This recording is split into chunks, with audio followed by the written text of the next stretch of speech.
Os segredos que vão mudar sua vida. Os segredos que vão mudar sua vida é um apanhado de 3 grandes livros que marcaram a primeira metade do século XX. Pense e Enriqueça, de Napoleon Hill, O Poder do Subconsciente, de Joseph Murphy, e Como Falar em Público e Influenciar Pessoas no Mundo dos Negócios, de Dale Carnegie. Todos abordam os caminhos do sucesso, enfatizando que você não precisa nascer bem encaminhado, com os contatos certos, para chegar onde quer chegar. Porém, não prometem nenhuma fórmula rápida, muito menos um segredo místico capaz de transformar sua condição de vida da noite para o dia. Pelo contrário, os segredos que dão nome à obra são avessos às superstições. Por isso, não se deixe enganar pelo poder da mente tão citado nesses livros. Mais do que comunicar um poder aparentemente mágico, os livros querem traduzi-lo para que você o enxergue sem a magia. As palavras podem enganar você, então procure encontrar as respostas nas entrelinhas. Se houver um segredo oculto, é lá que ele estará. Pense e enriqueça. Ainda jovem, Napoleon Hill escutou do próprio Andrew Carnegie, um magnata do aço, o grande segredo da riqueza. Contudo, Carnegie deixou claro que a essência do grande segredo não estava nas palavras que acabara de proferir, pois ela não consegue ser expressa diretamente, deve, ao invés disso, ser deduzida por cada um. Então incumbiu o jovem Napoleão com a seguinte tarefa: mudar a visão das pessoas de que os ricos só são ricos se tirarem proveito dos outros. Para isso, Napoleon Hill passou 25 anos pesquisando, entrando em contato com as grandes mentes de sua época e entrevistando os detentores das grandes fortunas. Por fim, sintetizou seus aprendizados em um livro, Pense e Enriqueça. Pratique os 6 passos da riqueza. Todo o livro gira em torno de 6 passos, descritos objetivamente logo em seu início. Contudo, o grande segredo de Carnegie não está ali, pelo menos não de maneira explícita. Os passos apenas apontam uma direção, mas o verdadeiro significado está nas entrelinhas, difícil de ser colocado em palavras. Por esse motivo, o restante do livro destina-se a esmiuçar esses passos, teorizando a respeito da postura mental que deve ser adotada em sua interpretação. Mas antes de chegar lá, conheça-os. 1. Determine o valor exato que deseja ter. 2. Determine o que dar em troca do valor. Nada vem a troco de nada. 3. Estabeleça uma data para ter o dinheiro. 4. Crie um plano e comece a executá-lo, preparado ou não. 5. Faça uma declaração por escrito dos itens anteriores. 6. Leia sua declaração 2 vezes por dia, ao acordar e antes de dormir. Veja, sinta e acredite em si mesmo. Apesar desses passos traduzirem o poder da mente, não há nada de místico, nem em sua execução, nem em sua formulação. Executá-los com base em superstição é a primeira forma de não conseguir o que se quer. O poder da mente não está na crença desmedida em um rito simbólico, mas na fé em sua capacidade de executar muito além do que os passos descrevem. Adquira um desejo ardente. O ponto de partida é definir um propósito. O que você quer? E por que você quer isso? Pense bem, trabalhe no porquê com afinco. Querer dinheiro, todos querem. Só que querer não basta. É preciso um desejo ardente pelo dinheiro. Um desejo tão forte que servirá de combustível para fazê-lo seguir em frente, independente de qualquer adversidade. E esse combustível só se obtém quando o motivo de você estar fazendo o que está fazendo está completamente claro. O desejo não está relacionado apenas com o querer, mas também com o que você definiu para dar em troca. Você não age sobre o querer, você age na construção do que está oferecendo. Isso significa que a ardência não deve vir só do impulso pelo dinheiro, mas da execução em si. Você deve encontrar a sua vocação. O problema é que dificilmente seus planos vão dar certo de primeira. E sem a perseverança, fruto principal do desejo ardente, você desistirá logo que a adversidade se mostrar. Lembre-se que muitas vezes o sucesso está a um passo de uma derrota. Muitas vezes o ensinamento transmitido por ela é o necessário para que você chegue lá. Todo fracasso carrega consigo a semente de um sucesso equivalente. Outra característica fundamental do desejo ardente é a consciência do sucesso. A maioria vive consciente do fracasso, evocando pensamentos de escassez, miséria e derrota. No entanto, ao adquirir um desejo ardente, você muda sua mentalidade para a de abundância e ganha a esperança de que sua ideia louca pode realmente dar certo ao final.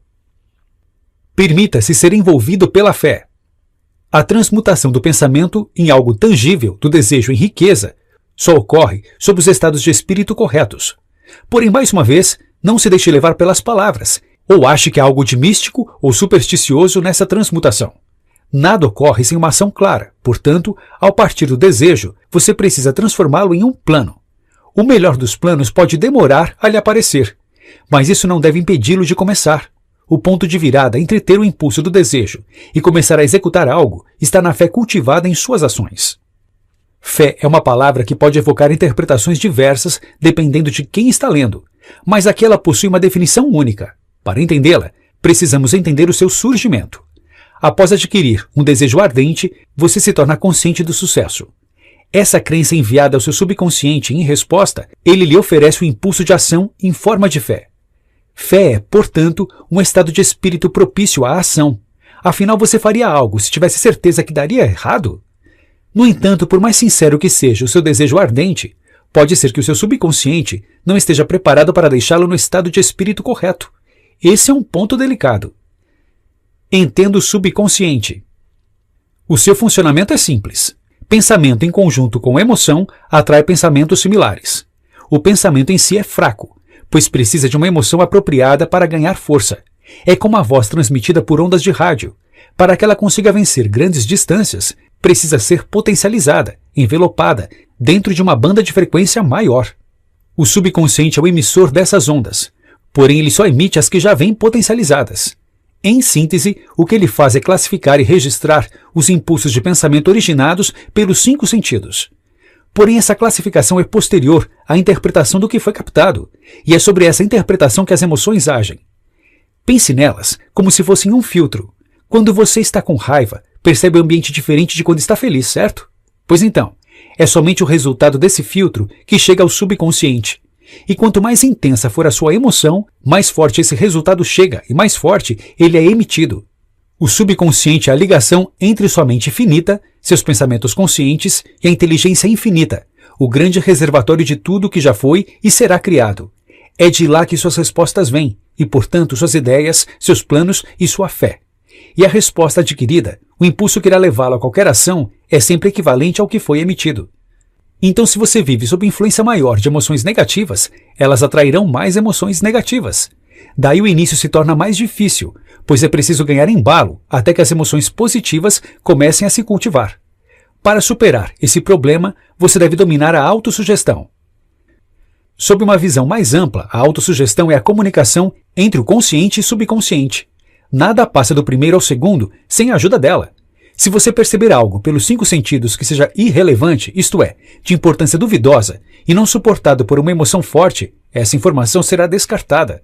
No entanto, se você acreditar no que está percebendo, reforçar sua importância com uma emoção e repetir o processo mais de uma vez, enfatiza a autossugestão. Note que você tem o domínio de tudo o que chega ao seu subconsciente, pois para chegar lá é preciso passar pela autossugestão. Esse é um processo espontâneo e que é impossível de ser desligado. O que acontece na maioria das vezes, entretanto, é que a pessoa não o exerce. Você precisa assumir a responsabilidade por aquilo que chega aos seus sentidos e estar presente para eles. Só assim você conseguirá estar no controle. Se você quiser introduzir as emoções positivas ao seu pensamento, terá que estar presente para os estímulos externos que as causam e para aqueles que as perturbam.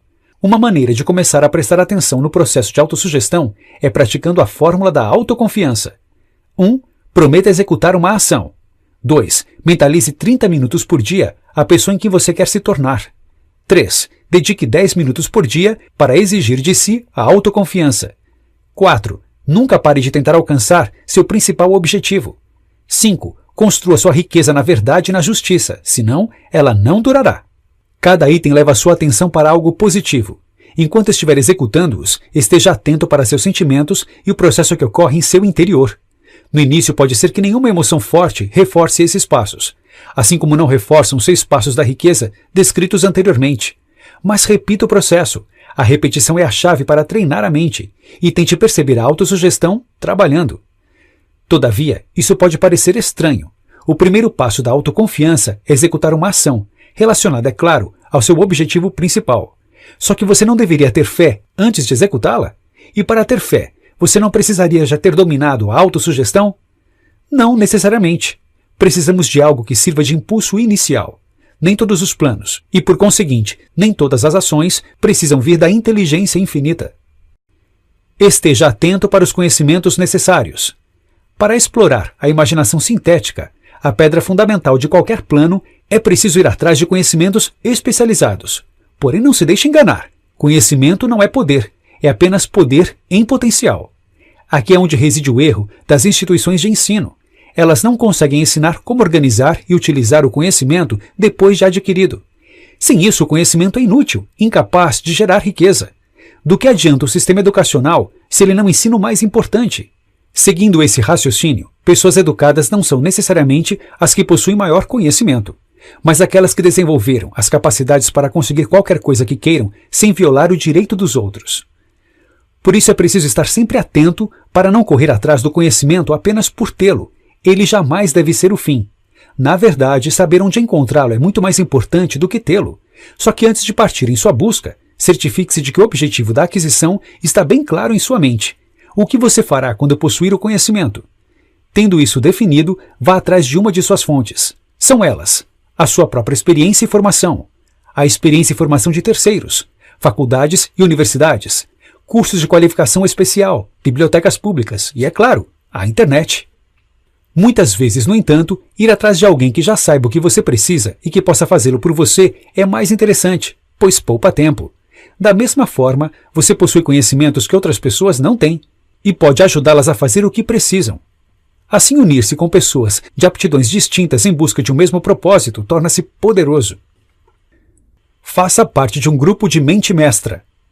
Poder pode ser definido como um conhecimento organizado e direcionado de forma inteligente. Ou seja, não basta ter o conhecimento, é necessário aplicá-lo.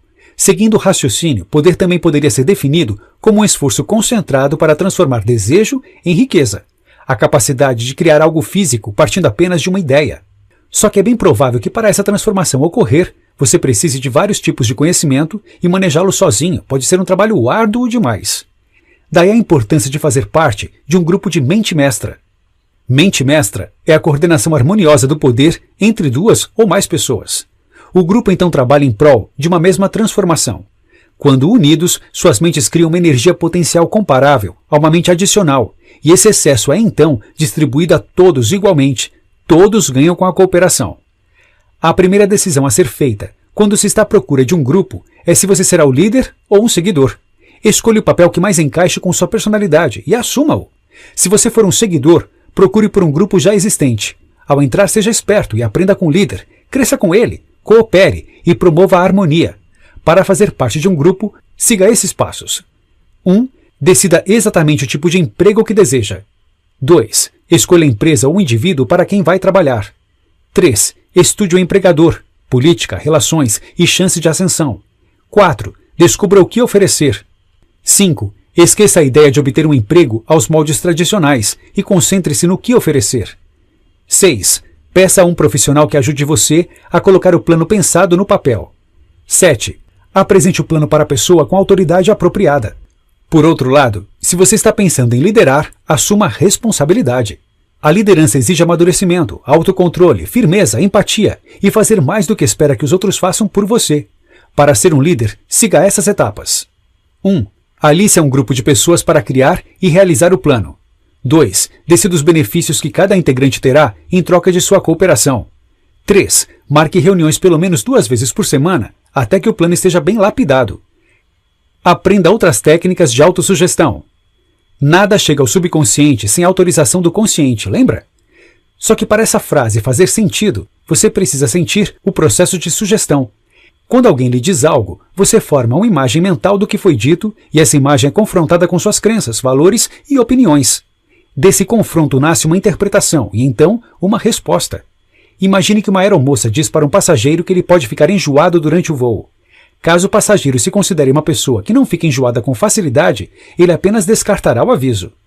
No entanto, se ele já ficou enjoado antes, poderá carregar o aviso na cabeça e pensar no enjoo com frequência durante o voo.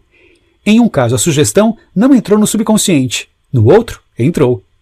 Esteja aberto e atento para o que você aceita como verdadeiro. Ademais, você pode trabalhar com técnicas de autossugestão para treinar o seu consciente, ensinando o que aceitar como verdadeiro. Técnica da visualização. Qualquer que seja seu objetivo, imagine uma situação em que ele seja atendido. Veja, sinta e transpire o resultado desejado. Murphy, por exemplo, usava esta técnica antes de subir nos palcos. pensava em cada detalhe da apresentação. Técnica do sono. O maior inimigo da autossugestão são as crenças contrárias que temos. Você quer falar em público, mas todas as suas experiências dizem que você não é bom nisso. Em casos assim, relaxe o corpo e entre em um estado sonolento.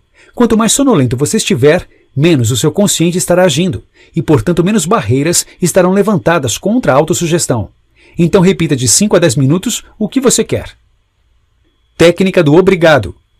Agradeça o seu progresso todos os dias e, principalmente, agradeça de forma sincera, como se você já tivesse conseguido o que quer.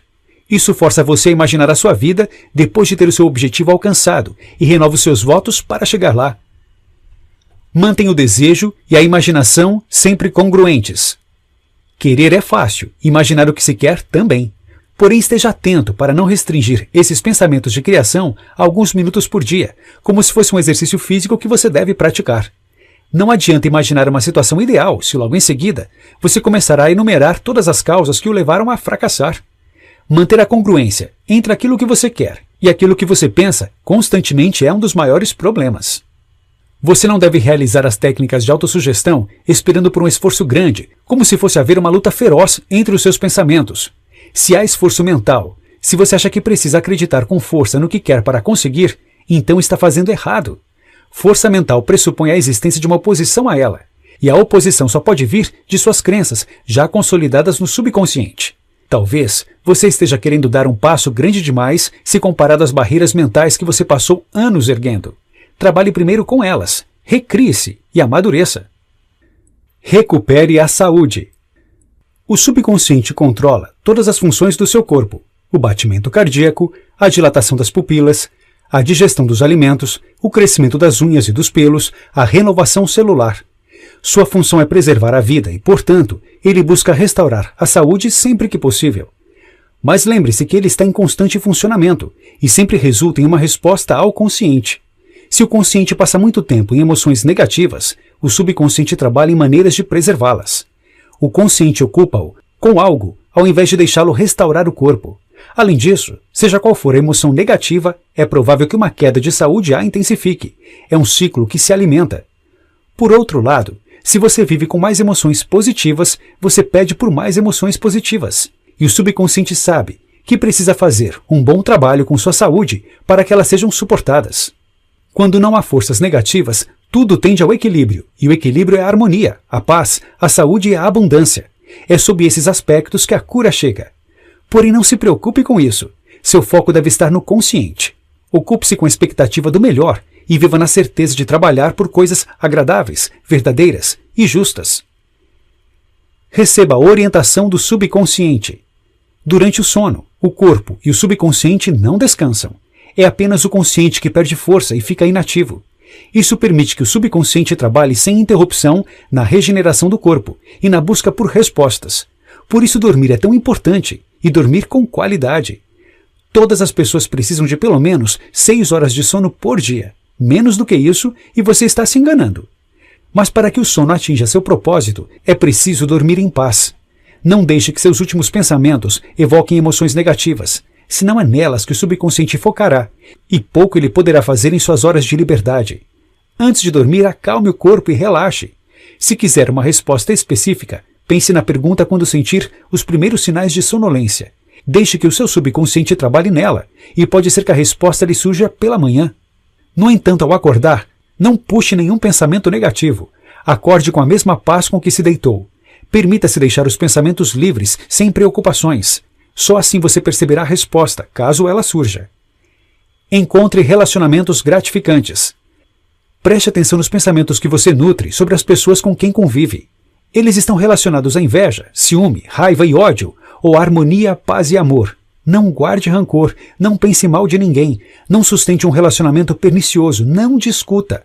Aquilo que você alimenta é aquilo que você obtém.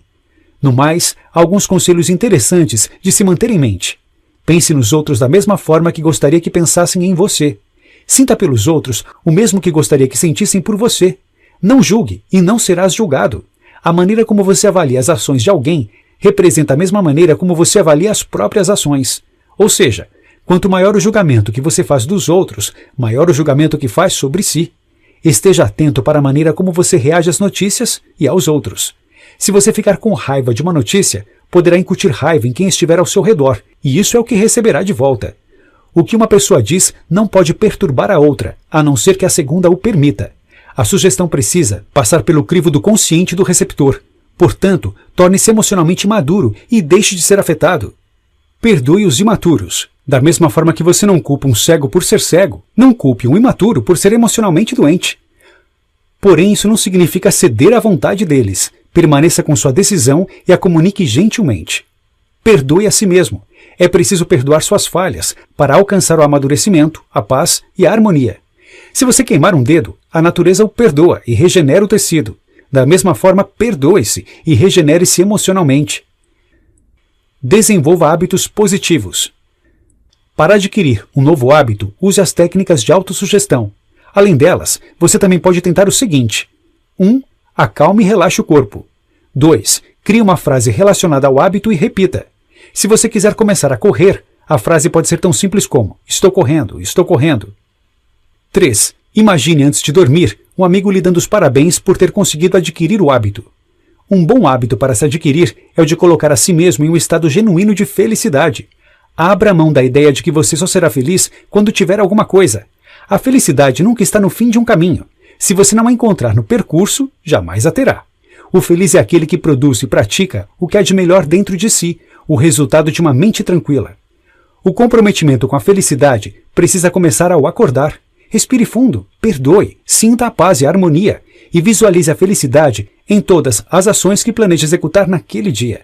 Não se trata de criar um sentimento falso. Não espere que a felicidade estará abraçando-o todos os segundos do dia, e nem finja que ela está lá quando não estiver. Mas ao acordar, imagine o seu dia como se ela fosse permanente. Os passos acima e as técnicas de autossugestão podem ser usados igualmente para perder um mau hábito. Seja parar de fumar ou comer doces em excesso. Nesse caso, imagine seu amigo dando os parabéns por você finalmente ter parado de fazer o que fazia. Como falar em público e influenciar pessoas. Dificilmente você conseguirá alcançar seus objetivos sozinho. Relacionar-se com outras pessoas é uma parte fundamental do caminho e, portanto, é importante saber como tirar o máximo proveito dessas relações, nutrindo-as de modo que haja uma cooperação mútua. O segredo para influenciar os outros é exatamente este: desenvolver amizades recíprocas. Veja as regras de ouro de Carnegie. 1. Não critique, não condene, não se queixe. 2. Mostre apreço de modo honesto e sincero. 3. Desperte forte desejo nos demais. 4. Torne-se verdadeiramente interessado na outra pessoa. 5. Sorria. 6. Lembre-se que o nome de uma pessoa é o som mais doce em qualquer idioma. 7. Seja um bom ouvinte. Incentive os outros a falarem sobre si mesmos. 8. Fale de coisas que interessam a outra pessoa. 9. Faça a outra pessoa sentir-se importante e faça-o com sinceridade. Conquiste as pessoas com sua maneira de pensar. 1. A única maneira de vencer uma discussão é evitá-la. 2. Respeite a opinião dos outros. Nunca diga a uma pessoa que ela está errada. 3. Se você estiver errado, reconheça o próprio erro rápida e energicamente. 4. Comece de maneira amigável. 5. Leve a outra pessoa a dizer sim imediatamente. 6. Deixe a outra pessoa falar a maior parte da conversa. 7. Deixe que a outra pessoa sinta que a ideia é dela. 8. Procure honestamente ver as questões do ponto de vista da outra pessoa. 9. Seja receptivo às ideias e aos anseios da outra pessoa. 10. Apele para os motivos mais nobres. 11. Dramatize suas ideias. 12. Lance um desafio. Chegue sempre à frente. Para estar à frente, você não pode se limitar à educação tradicional. Se quiser alcançar o emprego dos sonhos ou empreender, você precisa se destacar. E só conseguirá fazer isso se for atrás do que poucos estão indo. A melhor maneira de complementar a educação é convivendo com outras pessoas, interagindo e prestando atenção nelas, estudando-as, procurando entendê-las genuinamente. E já que você não está preparado logo que termina a faculdade, não deve se frustrar com os seus erros. Há muito a aprender ainda. Na verdade, considere um erro apenas quando cometê-lo uma segunda vez. Então aprenda com eles, aprenda com tudo, esteja sempre aprendendo. Entretanto, o conhecimento não é tudo. Uma pesquisa feita pela instituição de Carnegie revelou que apenas 15% do sucesso de alguém é determinado pelo conhecimento. Os outros 85% dependem da personalidade.